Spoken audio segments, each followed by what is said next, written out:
Hello, hello, good morning. Let me just check if I am live in the group and to see if the sound is okay. Yes, I'm there. Let me see. Yeah, all good, all good.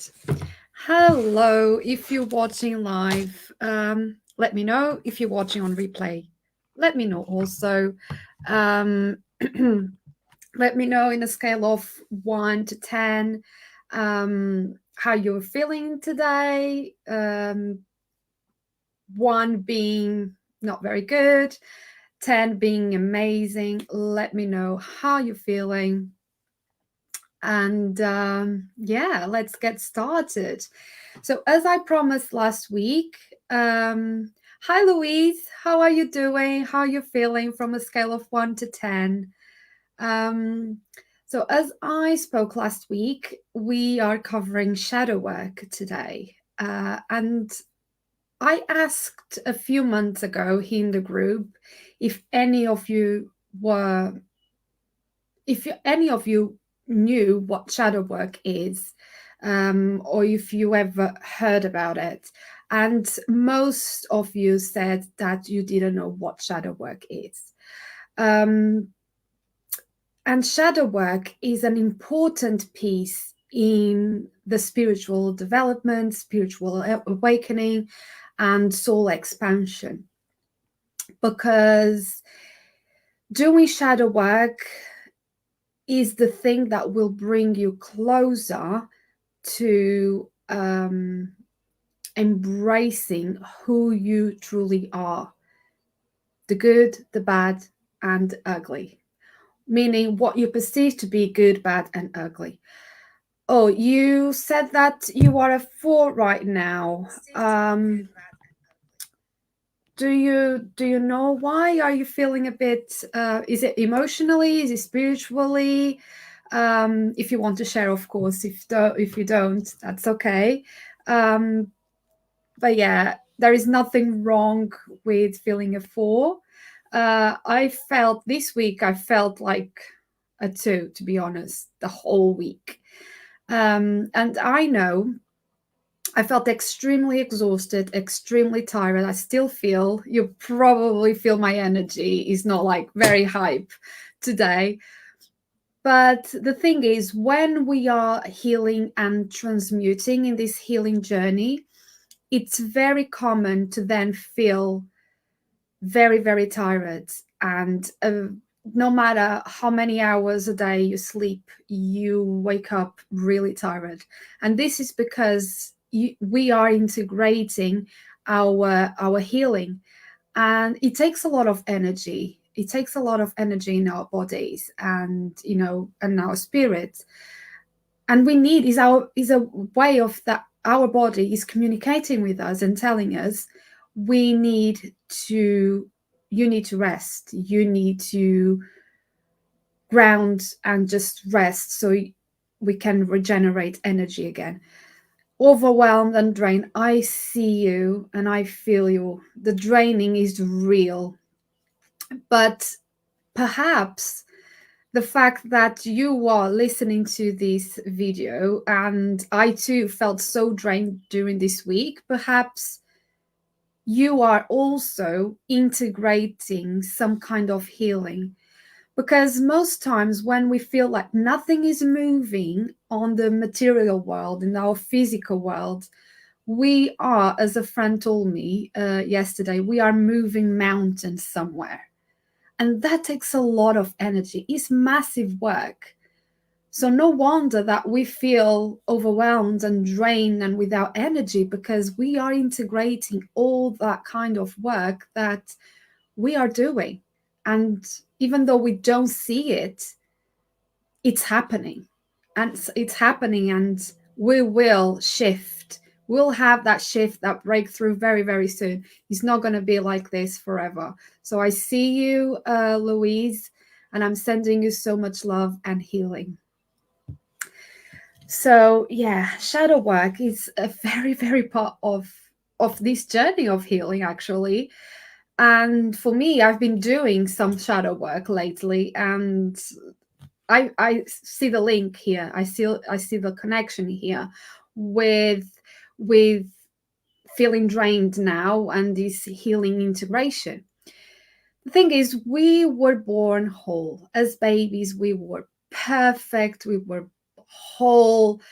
You know, we were not scared to cry, to ask for to be fed or to have attention. You know, it was the way it was. And you know, we voiced our needs as much as we could by crying.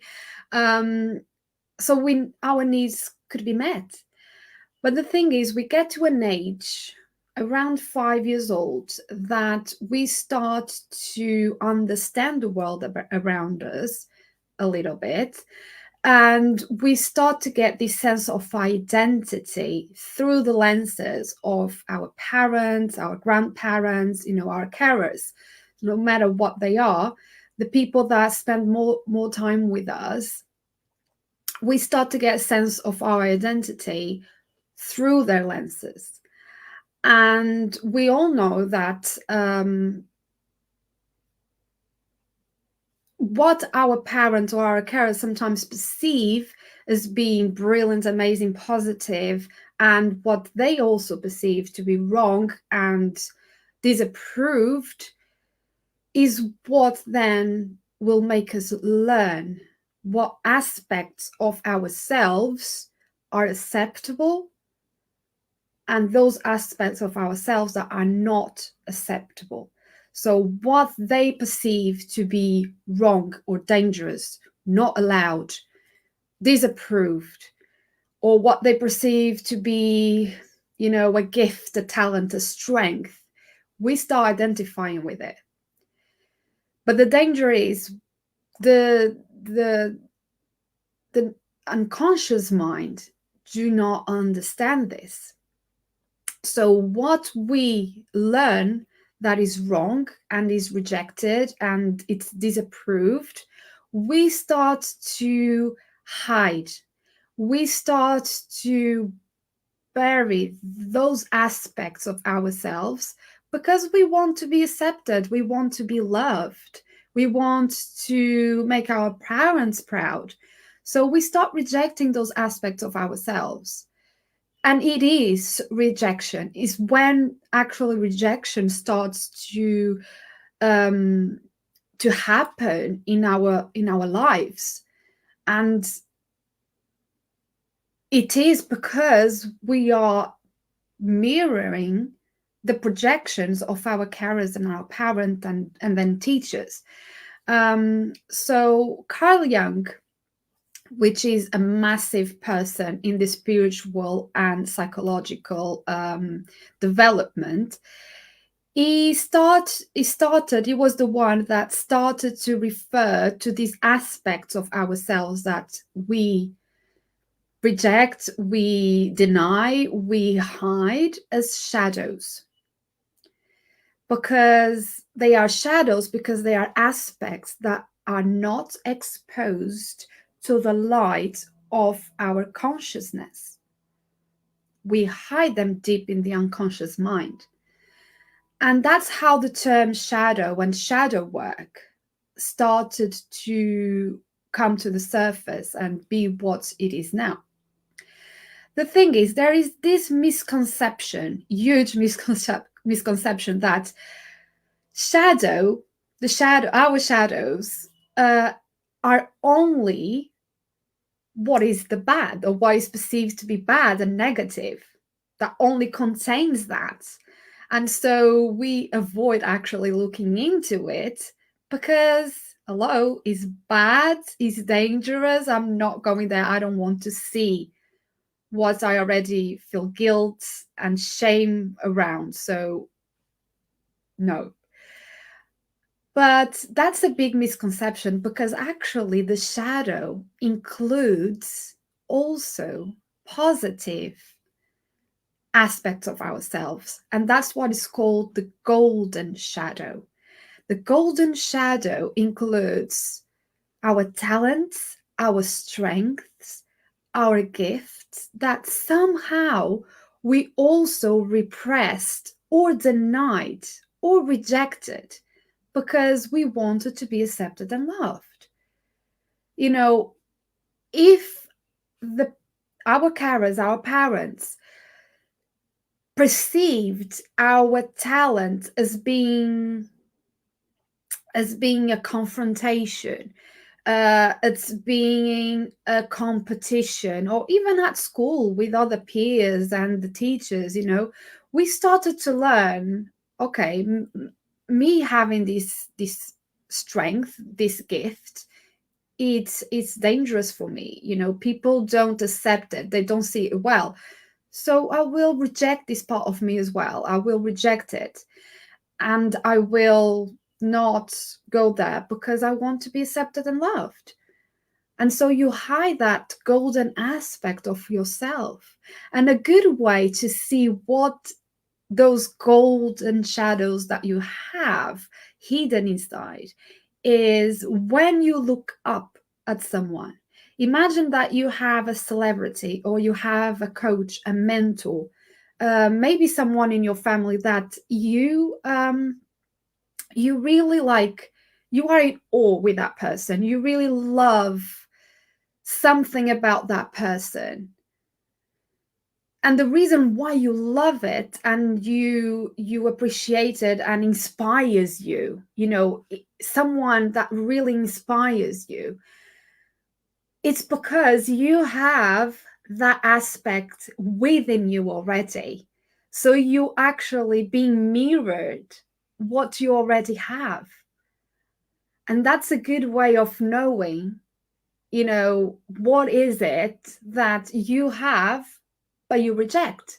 For instance, if you look up at someone like a coach or a mentor, and you really love the fact that, oh, she's so inspiring, she came from this background and she has so much determination, so much strength, she's so intelligent, and she moved things around, and now she's so successful, so happy, whatever. It's because it's mirroring you the strength and the determination that you have within you. But somehow you rejected it, you denied it in order to feel accepted and loved. And as an adult now, you self-doubt. You are constantly doubting yourself. Even though you have that strength and determination, you end up sabotaging yourself in order to prove yourself that you're not determined and you don't have the strength that that person you admire has. So that's a really good thing to journal about.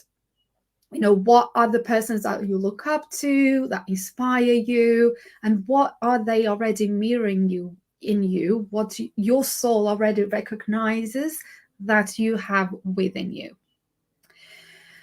And so, because there is this misconception that the shadow is only bad and not positive, we end up keeping, denying, suppressing, rejecting, disowning that part of us. But the thing is, you can do as much rejection, as much suppressing, as much disowning. You can do as much as you want. It will not disappear. It will not disappear. That part of you, good or bad, or what you perceive to be good or bad, it will not disappear. That is just hidden really deep in your unconscious mind. And it takes work and it takes time for our conscious to understand what are those aspects that are being hidden. And because we don't understand on a conscious level, we more often than not feel lost or out of control. That's why we feel like that. It leads us to feel lost and out of control because consciously we don't understand why we do things the way we do. We do not understand why we act in a certain way.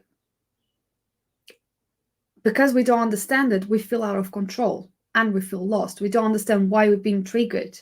But somehow, what's being triggered is that golden shadow within us that come from a place of not not feeling worthy, not feeling loved, and wanting to be accepted.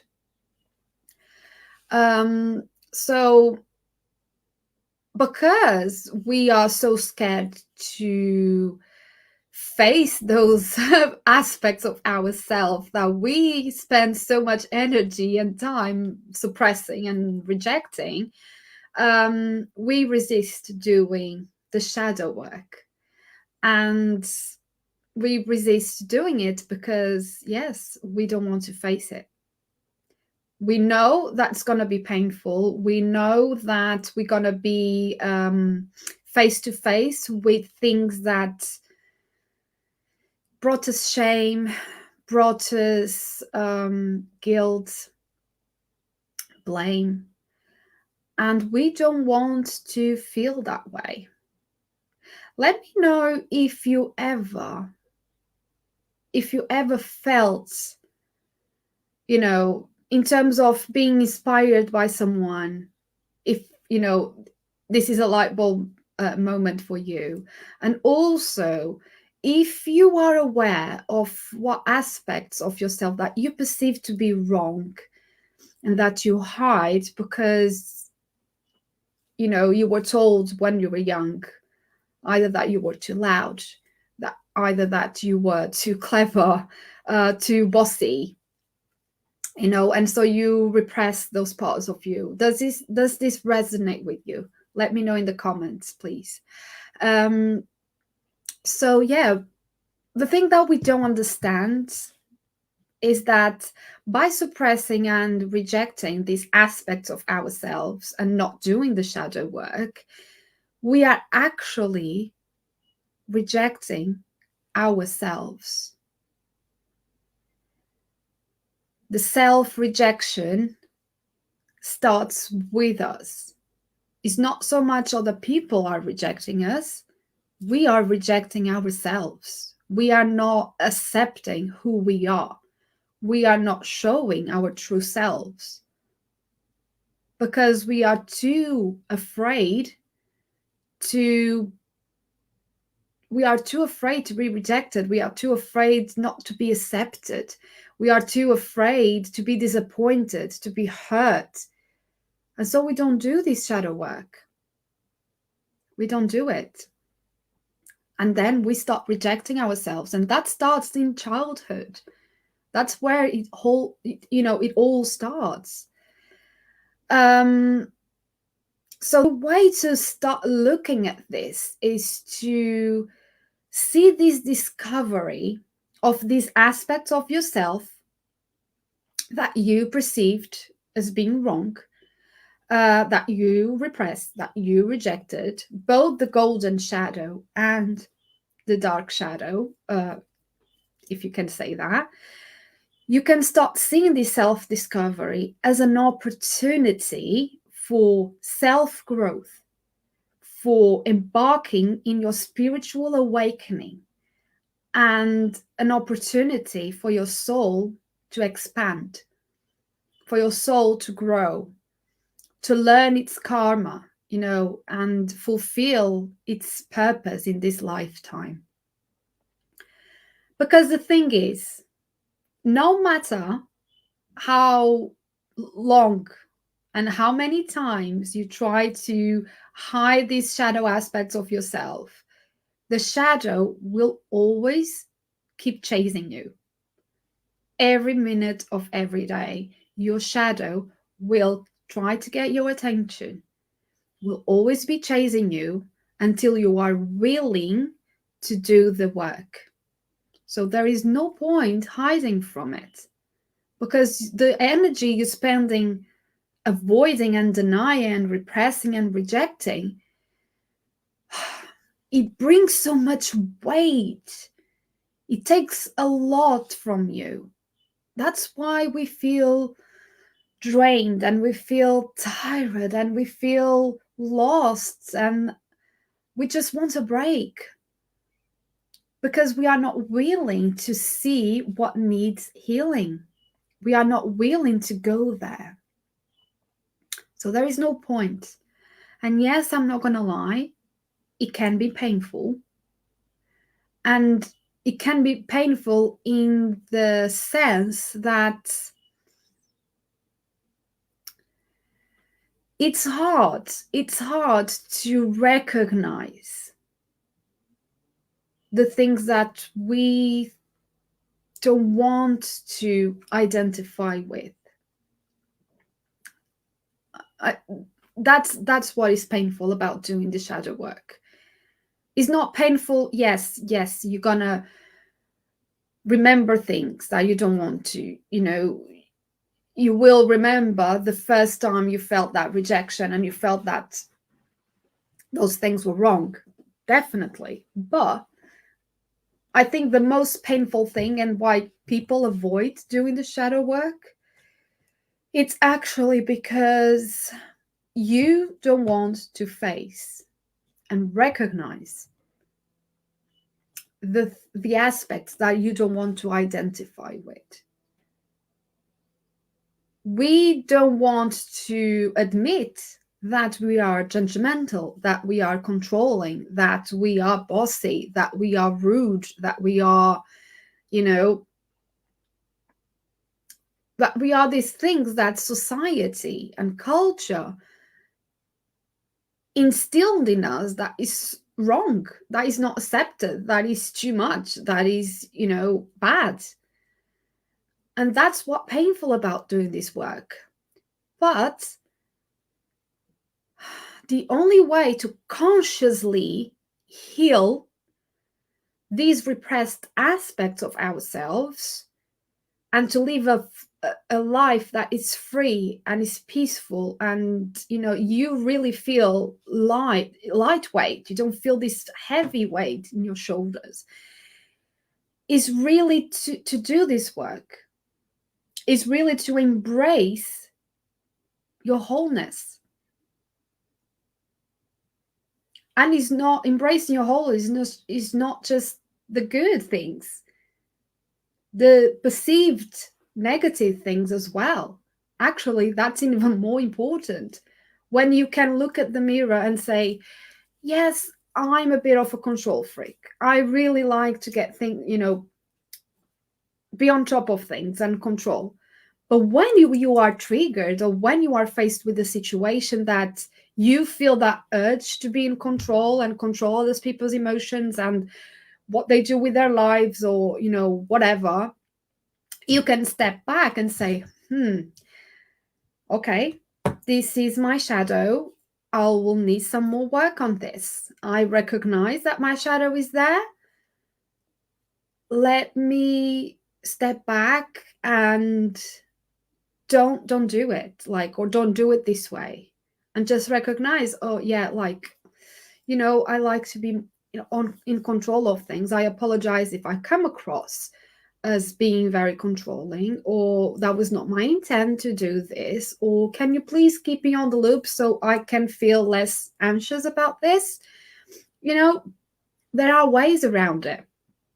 But until you do the shadow work and you accept that you have that aspect of yourself, how can you then heal it and spot it when it's triggered?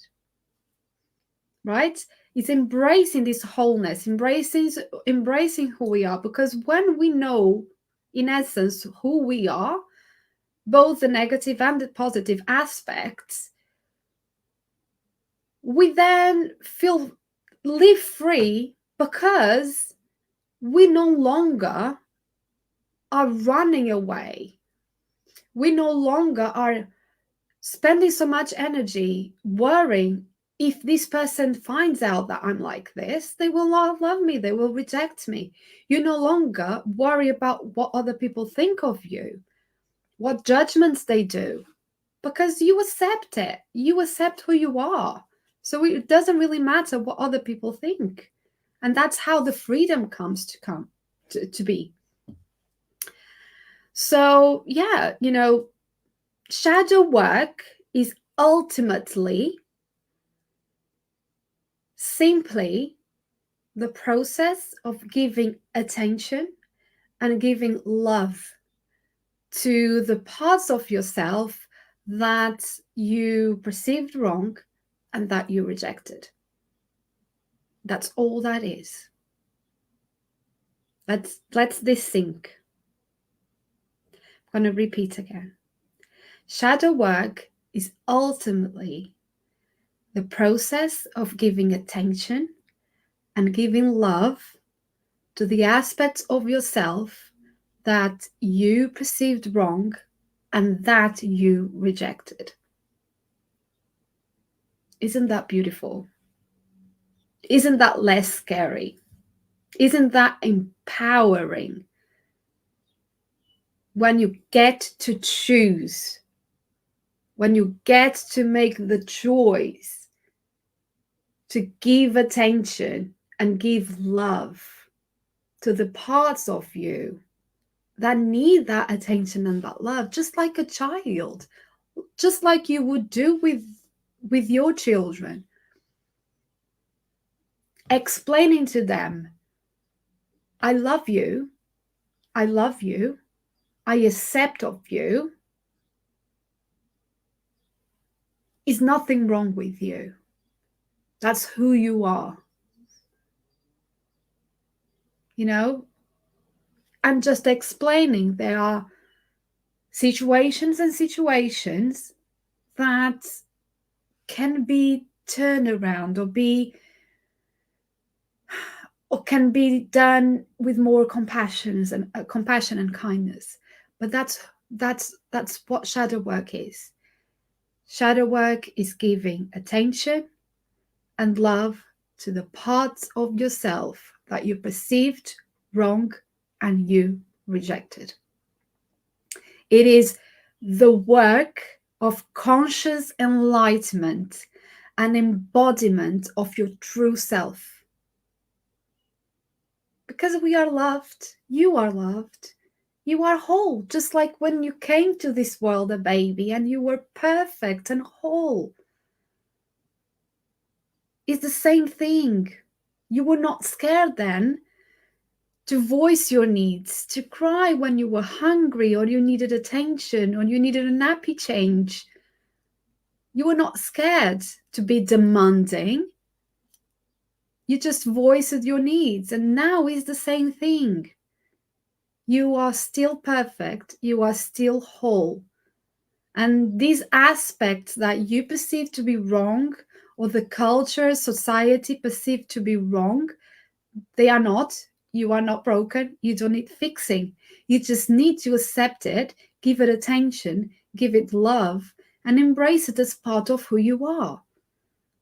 So you can heal and you can allow that your soul expands and fulfills its mission in this lifetime. That's all it is. And a good way of doing shadow work is doing journaling, being very, very present and active in this process of spotting. Is not so much spotting, is a discovery, because sometimes, again, as I covered in the beginning of this live, it's unconscious. You unconsciously, it's not like, because you learned that some aspects were not being what is approved and will get you in trouble, and you felt like you needed to, in order to get praise and get love, you needed to prove yourself. So you start hiding these aspects, and you hid it so much, it's in the unconscious level. That's why they are called shadows, because they are not in the light of the conscious mind. So journaling really allows you to go into the unconscious mind, because just by thinking, you don't get there, because then the ego the ego starts bringing up memories that only will prove what you already feel that is wrong. And the brain cannot really be trusted because it only shows what, again, our ego wants to show in order to prove that you are right. If you feel like you don't deserve something, or that an aspect of you is really, really bad, your ego will only show you that. And so journaling will allow you to go really underneath the surface, and discover that. And in order to do this kind of work, there are prompts that really activate that kind of thinking, that kind of process of self-discovery. And when you journal about these prompts and you start getting insights of these shadow aspects, what is really there, what is in your true essence of your soul, then you get to choose to embrace these aspects, because they came to the surface, they came to the light of your consciousness. And when they are there and you can see them, then you get to make the choice to give it attention, give it love, and embrace it. And I have the most beautiful, powerful journaling deck coming out very, very soon. It has a suite only with the only purpose of going deep into these unconscious aspects that are not yet in the surface level. They will help you so much to start processing and integrating these shadow aspects. And the journaling deck is coming out very, very soon. The waiting list is open. Also, I'll put the link in the comments, but also I've been doing lives, these like trainings for the past 4 weeks. I covered things like wounds. I covered things like triggers, why they exist, what are there. Last week we covered was it healing? Yeah, healing. Today's shadow work. So I've been doing these trainings. If you can binge watch them, I timestamp all the videos so you can go back and watch the bits that resonate more with you.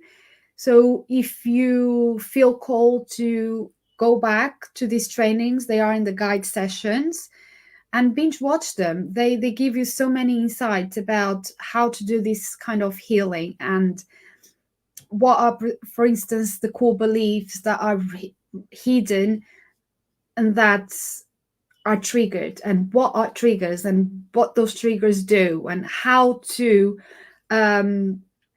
do this kind of work with the journaling. I also gave like journaling prompts in one of the videos, if I'm not mistaken, on the triggers one. So go back, when you have time, rewatch or watch them. They are time-stamped. You can just go and watch the bits that resonate with you. And hopefully you will get a lot from these trainings. My aim is to really help you in this self-healing journey, because we all can be our own self-healers. And sometimes it's hard to know what exactly or how exactly to start. And it's very okay to get guidance from it. I started with it as well, getting guidance from other people, because I didn't know what I needed to do. There are many things that I never shed light before I start doing this work. but absolutely you can be your own self healer. And I'm here to give you tools and information that hopefully will help you. So let me know what resonates with you. If it's been helpful. I'm very proud. I've done like 4 weeks already of these trainings, and I'll carry on doing it. So yeah, thank you ever so much for those who watched live, for those that are watching on replay when you get to see this. I wish you a beautiful weekend and half term if you have children. And I will come back next week. Lots of love and healing. Bye.